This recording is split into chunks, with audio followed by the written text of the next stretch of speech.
How's it going, everyone? Nizam45 here with another episode of Star Trek Online. As I've shown in my past few videos, I recently got a new ship that finally replaced the Aquarius destroyer I've always flown. Yes, I know it's called the Aquarius Light Escort now. I don't care, I like the old name better. Anyway, this is the Muhalo II. Original, aren't I? More specifically, it is a Tier 6 Tactical Pilot Escort, the Mercury class version. There are currently 3 versions of this ship available for purchase in the Zen store, and the Mercury, Ajax, and Icarus classes. The only difference between them, like the other 3 version ship packs that CrtD tries to sell us, is a single console slot in a different department, a slightly different bridge officer layout leaning towards the specialization of that ship, and a unique universal console that comes with it. Currently, the pilot ships are selling for 3,000 Zen or $30 USD individually, or you can buy all 3 for 6,000 Zen or $60 USD. Which is what I did, as is evident by the parts on my ship right here, since it has multiple pieces. I liked it. Anyway, enough about prices and things like that, though. You clicked on this video because you either want to see this girl's build, or you just really like to hear my voice. And probably later, right? Anyway, let's start by taking a look at my ship. That's not the right ship. I'll start off with my weapons before anything else. You can see I've upgraded all my weapons to at least Mark 14. Granted, they're not all the same rarity, but I'm not willing to spend millions and millions of EC and dilithium on the insignificant chance of a rarity upgrade. It is not worth it, in my opinion, and I think people who do that are just plain crazy. Anyway, first we have the Hyper Dual Refracting Tetryon Beam Bank, upgraded to Mark 14. This weapon is obtained from the Nukara Strike Force Reputation System, available for purchase at Tier 4. It costs 30,000 energy credits, 15,000 dilithium, and 500 Nukara marks. What makes this beam special from normal dual beam banks is upon firing, it refracts or bounces off its first target and onto other enemies. Now, unfortunately, it does not say the distance that it can bounce in the description. However, by what I've seen, I'd guess it's somewhere between 5 and 3 kilometers of its first target. As I mentioned in one of my previous videos centering on types of energy weapons, Tetran is mainly used for doing extra damage to enemy shields. As such, I can benefit from the 2-part set I currently have with the Nukara mines I'll touch on later, the Tetran amplification. This increases all tetryon damage I do by 8.9% and increases my Starship flow capacitors by 17.8, which also indirectly increases my tetryon effectivity. The torpedo that I'm using is the Crystalline Energy Torpedo Launcher, upgraded to Mark 14. This weapon was only available via the last Crystalline Entity event. As of the time of making this video, unfortunately, it's no longer available. Unlike all other torpedoes, this torpedo does not do kinetic damage, but instead does energy damage, anti-proton damage, which is coupled along with the anti-proton procs of an additional improved critical chance and severity. You'll notice I've also have a 20% chance to improve my recharge time, but that's due to one of my duty officers I'll talk about later. Now, some may say, but Nizam! Aren't you breaking your build by using this torpedo? Why use an anti-proton torpedo with an all-tetryon build? You see, I've run the numbers, and honestly, using this torpedo is no different than if I used my gravimetric torpedo that I used to use. In fact, I compared the numbers side by side. The damage, DPS-wise, was exactly the same, only executed differently. Yes, I'm not gaining this torpedo's full potential because it's anti-proton, however, that doesn't particularly matter. As I mentioned before, although I'm not gaining anything from this torpedo, I am not losing anything either in damage. If anything, it does increase because this is an energy torpedo, and as all energy types, energy weapons do equally as much damage to hull as they do to shields. So while this torpedo is a different type, I'm technically doing more damage to shields than if I was using regular torpedo or the gravimetric torpedo, while still doing the same amount of damage to hull. Plus, this thing just looks insanely cool when fired, so that's another plus. Next we have the long-range Destabilized Tetran Heavy Cannon, upgraded to Mark 14. This weapon is part of the Apex Predator set and is available in the Lobby store. Now, this cannon is quite special as it's not normal Tetran and can fire further than any other weapons. The long-range Destabilized Tetran cannon can fire up to 12 kilometers away, whereas all other weapons can only be fired within a 10 kilometer radius of your ship. Also, unlike regular Tetran, Destabilizing Tetran applies a DOT to shields when its proc hits, which, if the numbers are run, actually does more damage overall than the regular proc of normal Tetran. The only drawback of this weapon is it fires rather slowly. However, using this weapon also does allow me to use the second two-part set of the Apex Predator set, Destabilizing Emitters, which is similar to the Nukara Tetran amplification, which increases my damage by 8.9% and my Starship flow capacitors by 17.8%. So I guess it's not just kinda like it, it's pretty much, they just kinda copied and pasted those stats over, I guess. The next weapon I have is just an average Advanced Fleet Tetran dual cannons upgraded to Mark 14. These aren't particularly special in any other way than they're just regular fleet gear.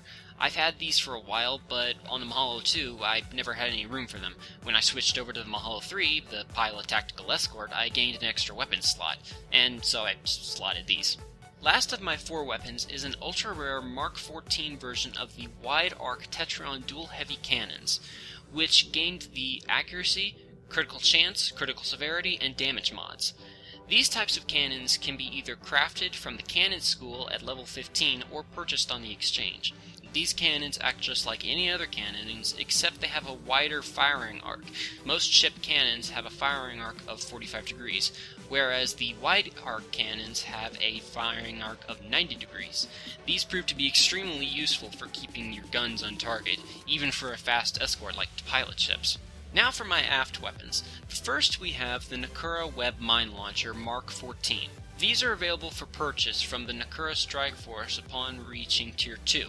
Only they're Mark 12 when you buy them from the store. They cost the same amount as the Hyper Dual Beam Bank, which is 30,000 energy credits, 15,000 dilithium, and 500 marks. Now, unlike most mines, the web mines, instead of doing kinetic damage upon detonating on an enemy, do physical damage, which very few enemies have resistance to, if any, and does more damage through shields. Even at Mark 12, these mines are a devastating weapon. At Mark 14, I've seen them take an advanced cube down 30% through its shields. When they detonate, they also hold the enemy in place for a short time, as well as stun them for 3.1 seconds. Technically. This is the second weapon of the Nukara Appropriated Munitions set, as mentioned earlier, allowing me to use the 2-part amplification set bonus. Lastly, I have an omnidirectional Tetran beam array upgraded to Mark 14. This type of beam array shouldn't be confused with the ancient omnidirectional anti-proton beam available from Story Mission Replay, as this beam can only be crafted from the beam school at level 15 or purchased off the exchange. This particular beam array came with the accuracy and damage mods. The arc mod is innate to all of them. Unlike most beam arrays, this beam array does not have a standard 270 degree firing arc, but has a complete 360 degree firing range, allowing it to be shot from any direction. Once again, you may be asking yourself, Nizam! You seem to have a mostly cannon build. Why would you put a beam on the back? Well, there are 2 answers to that question. The first being, as I mentioned before, this beam has a 360 degree firing arc, so it's practically like a turret, and tying into the second reason, this actually does more damage than a Tetran turret that I could have used instead. Plus, I love my beam overloads, and this thing can sometimes hit a 20k crit with them. I doubt a turret can do that.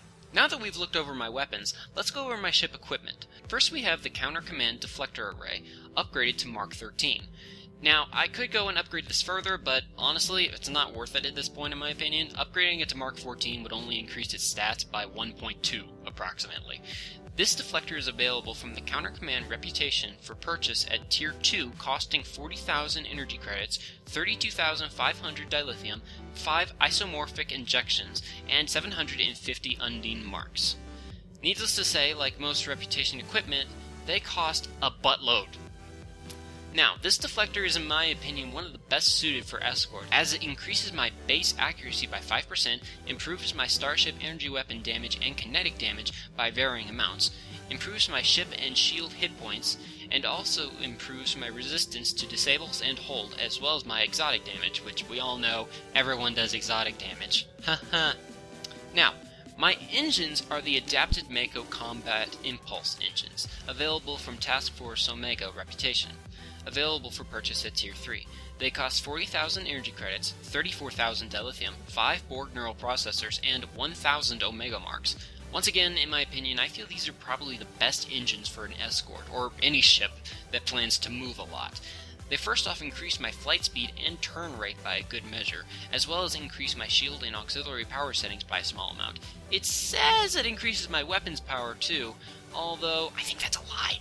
What makes these engines so great, though, is that they come with the Hot Restart passive, which automatically removes disabled engines after 1 second. As you can also see, I'm currently using the 2-part set of the Adapted Mako set, giving me the Technical Readiness bonus, which increases bonus torpedo damage, extra auxiliary power, and crewman recovery rate, which doesn't particularly matter because no one likes red shirts anyway. Now, I'm going to skip my warp core for a second and show you my shields next, as they're more important compared to what I was just speaking about. Currently, I'm using the Adapted Mako Covariant Shield Array, upgraded to Mark 14. These shields cost the exact same as the Adapted Mako engines I mentioned before, and is available at Tier 5 of the Task Force Omega reputation. The Adapted Mako shields, in my opinion, is the highest capacity shields available in the reputation system, and possibly in the game. An excellent choice for escorts, who naturally have low shield health. The Adapted Mako shields also have the ability of a 20% chance to placate an enemy for 1 second when being attacked, and reduces all incoming plasma damage to my shields by 20%. Moving back to my warp core that we skipped over, I'm currently using the Kabali Field Stabilizing Warp Core. This warp core is available via the Tier 6 Kabali Samsar Cruiser. This ship was originally given out as part of the 5-year anniversary, I believe, and is no longer available. Since I don't have the lobby store up in front of me, though, that ship might still be available for purchase. I'm not entirely sure.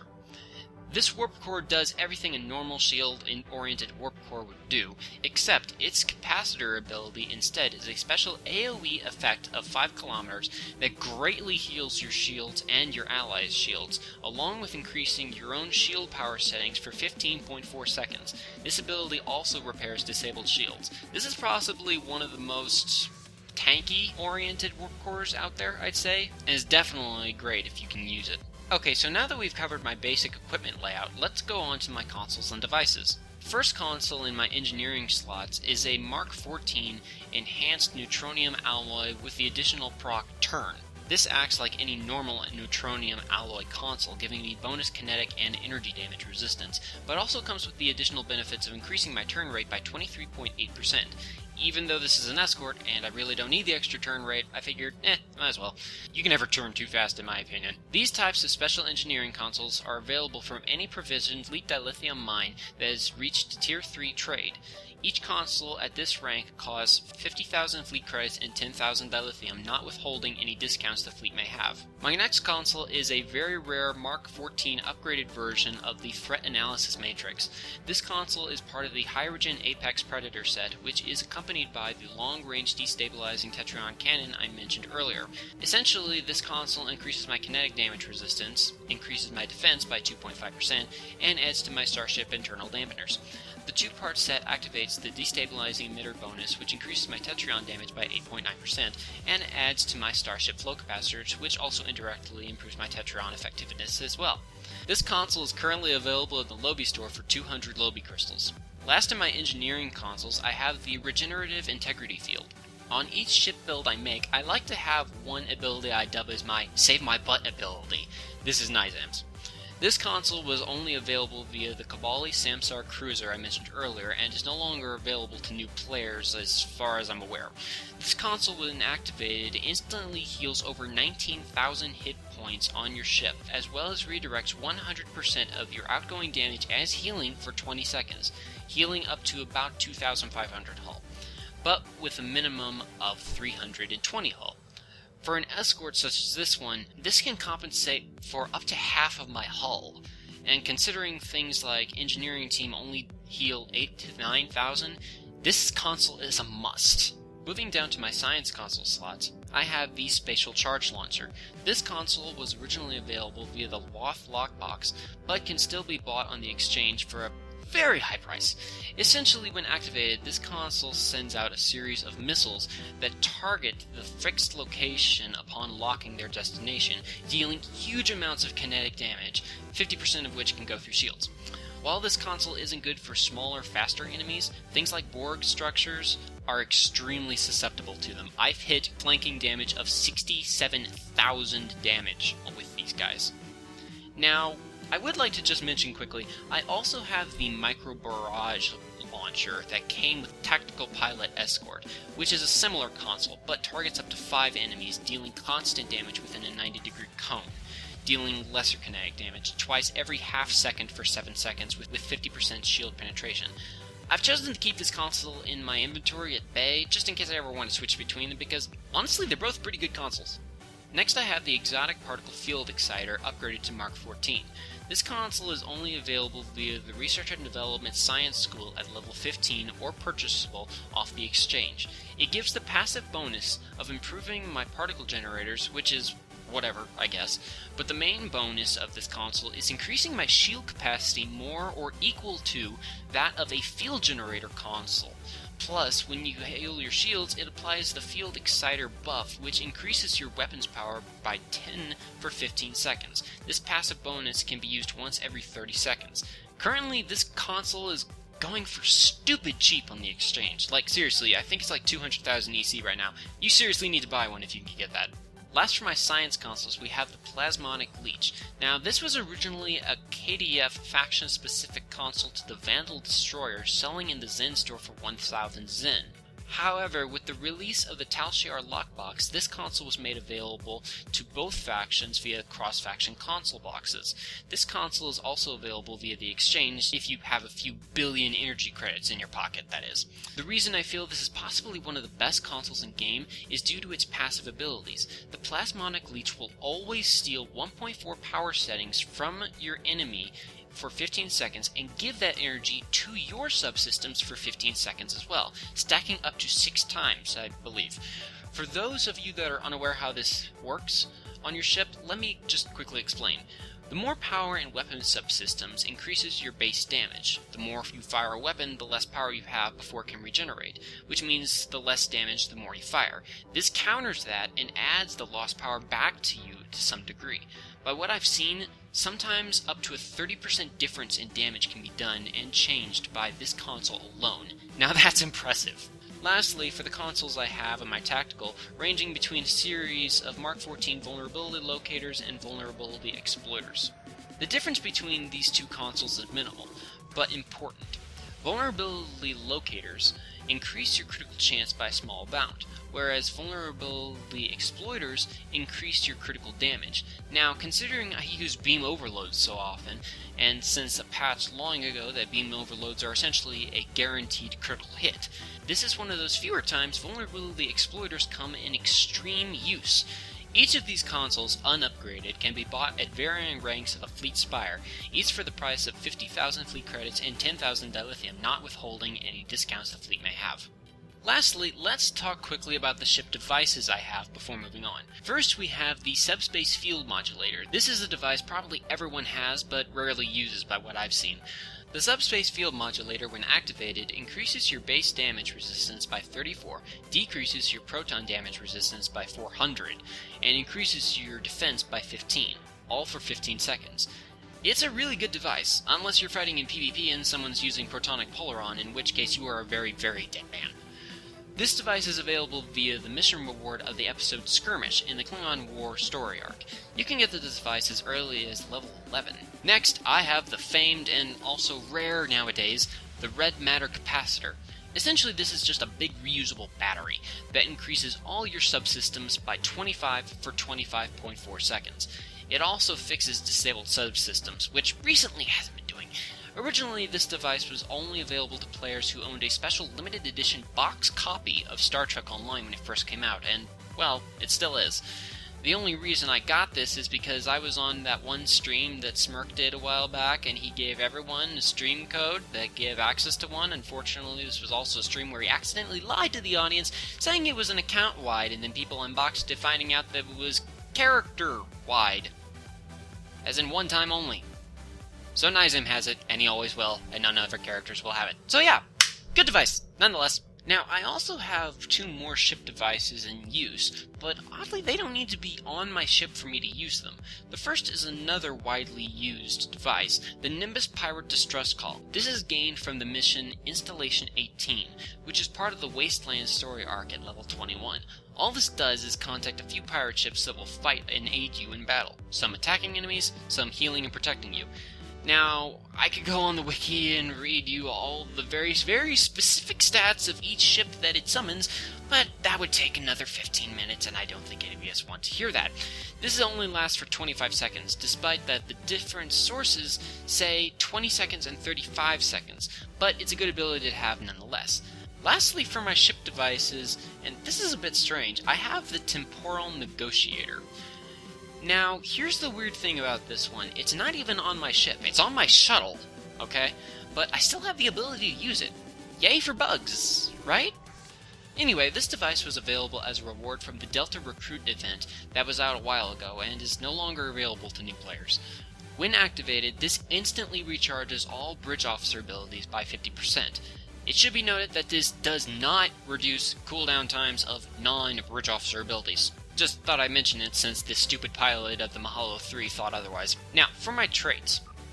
I'll just go quickly through these to show you what is affecting my ship's performance. For personal traits, we have Accuracy, which increases my weapon accuracy by 10%. We have the Fail-Safe Scrambler, which, when below 20% health, placates all enemies within weapons range for 5 seconds, and resets all threat levels. This can only be activated once every 90 seconds. This trait was initially available from the Delta Expedition lockbox from a trait pack. Next we have Hot Pursuit, which increases my mine tracking distance by 100%, which is great since I love my Nukara mines so much.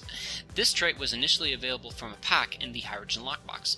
Next we have Pattern Recognition, which was available from a pack in the Xindi Amphibious lockbox. While I'm in combat, every 15 seconds I gain a stacking 1.5 defense and 1.5 shield hardness up to 4 times. This stack immediately resets when out of combat. We also have Techie, which greatly improves my hull healing.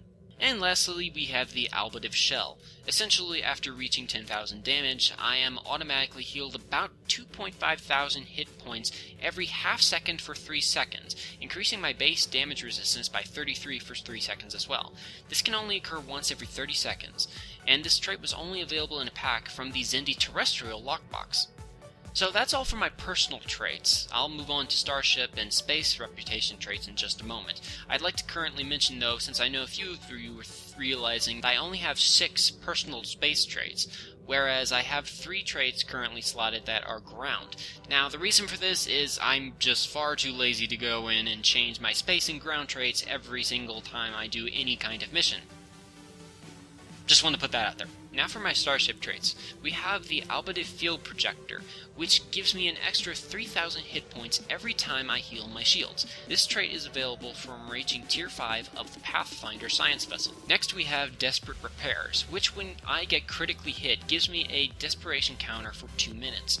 When I reach 3 counters, I immediately get 5,000 shield hit points for each facing shield, and 25,000 hit points. Once completed, a 1-minute cooldown of this passive starts. This trait was available for reaching Tier 5 of the Guardian Cruiser. Next we have Stay on Target, which will shoot a micro projectile towards an enemy ship every 4 seconds as long as the target is within a 90-degree arc. This is based off the micro projectile barrage launcher I mentioned earlier, and is available by reaching Tier 5 of the Tactical Pilot Escort. Lastly, I also have Predictive Algorithms, Level 1. Not level 2. I haven't grinded this game that much. Which essentially, whenever I use any weapon enhancement bridge officer ability, I remove 1 random debuff, and grants a small amount of bonus accuracy up to 4 times for every 30 seconds.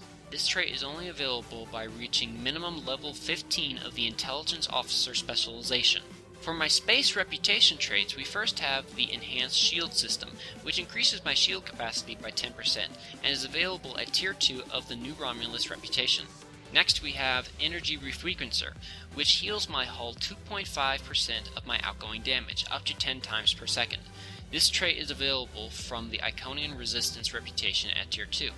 Next is Active Hull Hardening, which gives me varying range of damage resistance based on my health. less health, more resistance. High health, less resistance. You get the idea. This trait is available at Tier 4 of the Dyson Joint Command reputation. And lastly, we have the Sensor Targeting Assault, which when I land a critical strike, which is practically all the time because I love Beam Overload so much, I disable a target's weapons for 4 seconds, and is only usable every 20 seconds. This trait is available at Tier 4 of the New Romulus reputation. Very last traits we have from my active reputation traits is the Biomolecular Shield Generator, which is pretty much a deployable object in space which will heal you and your allies' shields rapidly within a 2.5 kilometer radius. Unfortunately, this has been nerfed over a couple patches since it used to heal a lot faster than it does now, but still is pretty good. This trait is available at Tier 5 of the 8472 Counter Command reputation. And also we have the Refracting Tetran Cascade, which when activated near a group of enemies sends a jolt of jumping Tetran between targets, getting less powerful with more targets, up to 3 targets. This is available from the Nukara Strike Force reputation at Tier 5. I'd also just like to mention quickly, I also have full Starship Mastery for an Escort, which means I get an extra 5% accuracy bonus, 5% defense, 10% kinetic and energy damage resistance, and 2.5 extra critical chance via the passives Precise Weapon System, Tactical Maneuvers, Enhanced Weapon System, and Devastating Weaponry. Now, there is a whole mess of passives that are affecting me from the Pilot and Intelligence Specialization trees.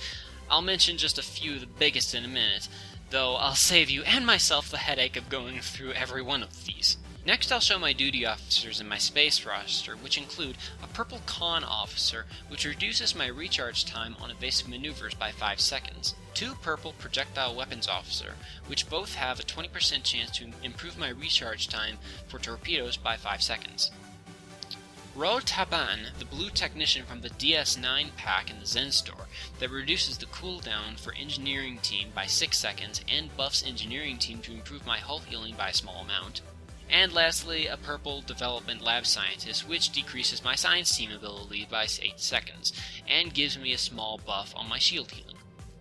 Lastly, I'll just go quickly over my abilities. I'm not going to go into great detail of what each one of these does or anything. I'm just going to mention what they are.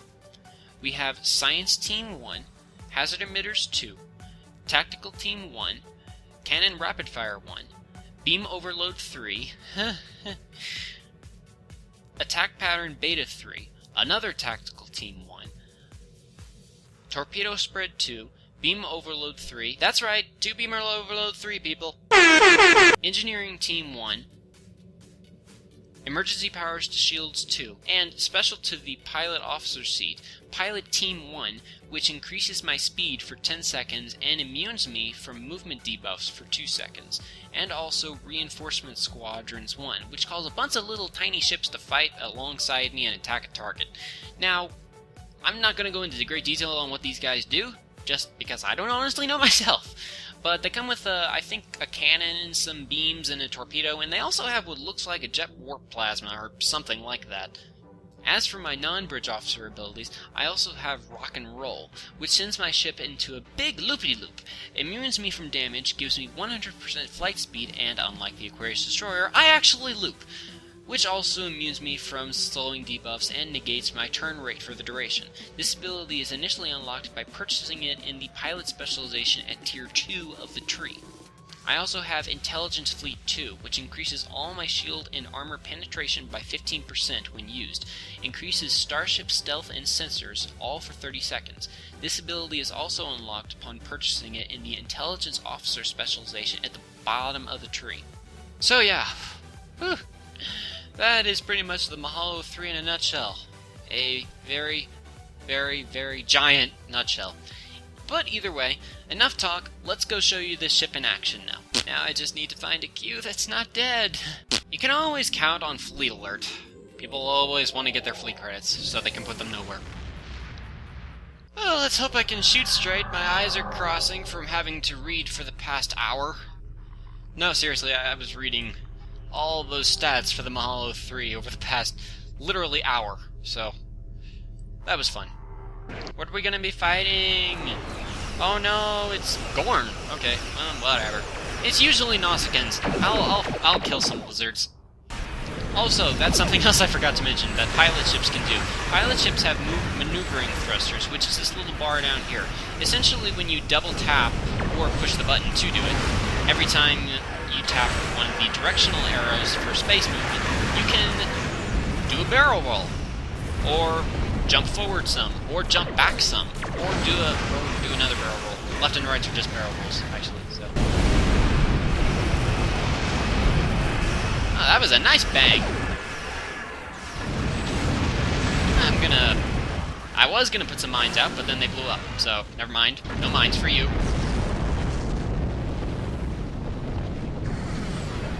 Quickly get over there before the carnage ends. The carnage end. I wasted a beam overload. Thank you, Mr. Renaissance.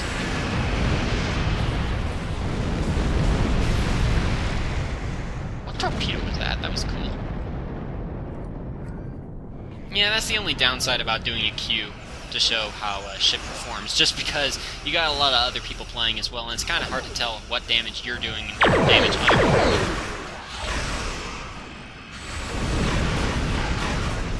When the big boss comes out, though, we're going to be putting down some of those mines. I'm going to activate my tactical team just because I want to.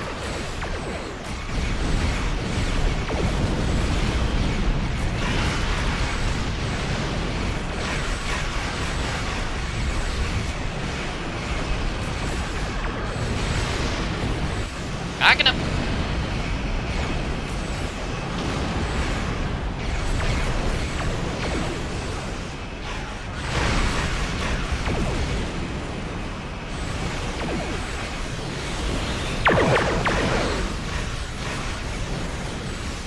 Whenever you do a barrel roll, by the way, it also gives you immunity for 2 seconds. Just an interesting little fact, I think. Well, it's just interesting. I don't know why I called it a little fact. It's actually a pretty big deal now I think about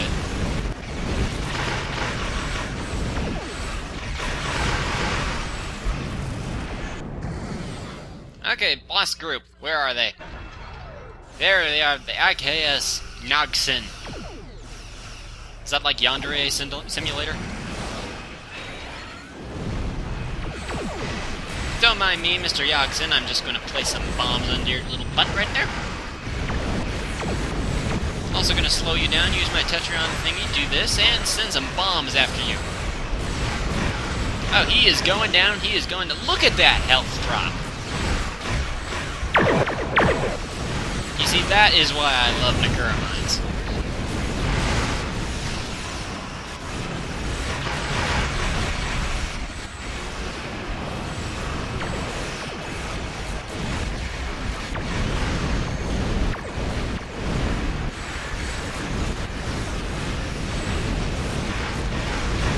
Simulator. I don't think I even pronounced that right.